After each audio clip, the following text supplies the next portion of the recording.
जहां पर नजर रखी होगी इसके बारे में चर्चा करते हो। चलिए 10 का दम में जैसे कि हमेशा की तरह हम इसमें इंक्लूड करते हैं, यहां पर हमने आपको डेरिवेटिव वजह से टिप्स बताई। उसके अलावा हमारे जो गेस्ट हैं इनफैक्ट हमारे साथ जुड़ चुके हैं Dhaval P Vyas, founder and chief market analyst DPV investment research के।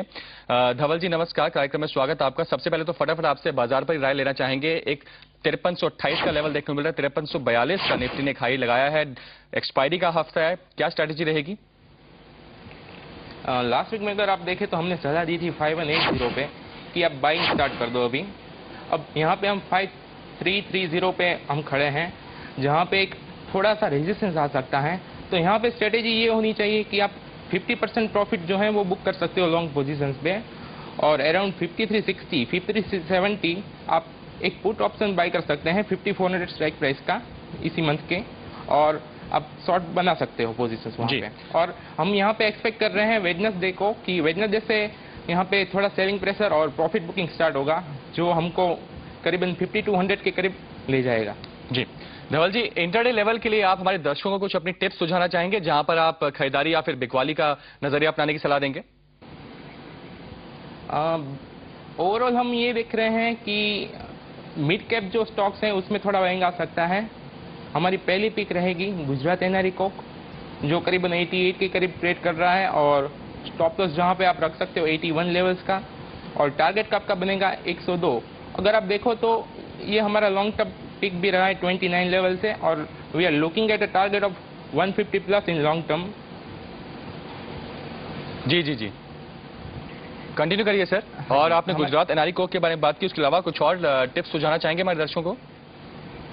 हाँ जी, हम दूसरी हमारी पिक है फिनोलेक्स इंडस्ट्रीज, जो करीबन 76 पे है, और उसका आप स्टॉप लॉस रख सकते हो 71 पे, और टारगेट बना सकते हो 91 विद इन 1.5 मंथ। तो ये जो स्टॉक है एक नई रेंज में आ रहा है, काफ़ी टाइम से नीचे ट्रेड कर रहा था, पर अगर पिछले 1-2 वीक से आप देखोगे तो अच्छा महंगा आया है इस स्टॉक में, तो आप यहाँ पे बाय कर सकते हो फिनोलेक्स इंडस्ट्रीज। तीसरी पिक है हमारी फोर्टिस हेल्थ केयर जी, जो करीबन 169 ट्रेड कर रहा है। आप स्टॉप लॉस रख सकते हो अराउंड 161 का, आपका टारगेट बनेगा 208 का, जो हम सोच रहे हैं कि वो न्यू हाई बनेगा विद इन शॉर्ट टर्म। जी धवल जी, आप हमारे साथ बने रहिए। इसी बीच आपको हम ये भी बताए थे कि फंडामेंटल नजरिए से यहाँ पर जो रिपोर्ट्स आती हैं, इंटरनेशनल रिपोर्ट्स या फिर नेशनल रिपोर्ट्स जो आती हैं, वो वहां कहां पर खरीदारी या बिकवाली करने की सलाह दे रहे हैं। तो 10 के दम के दौरान हम आपको बता चुके हैं डेरिवेटिव लेजर से 2 टिप्स आपको बता चुके हैं, इंटर लेवल पर टेक्निकल टिप्स पर आपको गेस्ट की रिकमेंडेशन बता चुके हैं, गेस्ट खुद अपने इंटर लेवल पर कहां पर आपको खरीदारी करनी चाहिए इसकी अभी सलाह दे चुके हैं। चलिए अब यहाँ पर 10 का दम में बातचीत करते हैं। अब यूबीएस की क्या राय है, तो यहाँ पर मध्यम से लंबी अवधि के लिए वो निवेश का नजरिया अपनाने की सलाह देते हैं। फंडामेंटल पिक्स में हम टारगेट दिया है 420 रुपए का बैंक ऑफ इंडिया पर, तो फिलहाल यहां पर देखा जाए तो आधा % की मजबूती देखने को मिल रही है। और मिड कैप बैंकिंग में हम देख रहे हैं कि पिछले कुछ दिनों एक अच्छा खासा रुझान आते हुए देखा है, तो 420 रुपए का लक्ष्य बैंक ऑफ इंडिया यूबीएस सलाह दे रहा है। उसके अलावा एडलवाइस की क्या राय है ये भी देख लेते हैं। सीईएससी पर खरीदारी करने की सलाह है, टारगेट दिया है 450 रुपए का। आज के सत्र में देखा जाए तो 1.5% की मजबूती है, लेकिन मध्यम से लंबी अवधि के लिए 450 रुपए के लक्ष्य के हिसाब से आप इसमें निवेश का नजरिया अपना सकते हैं।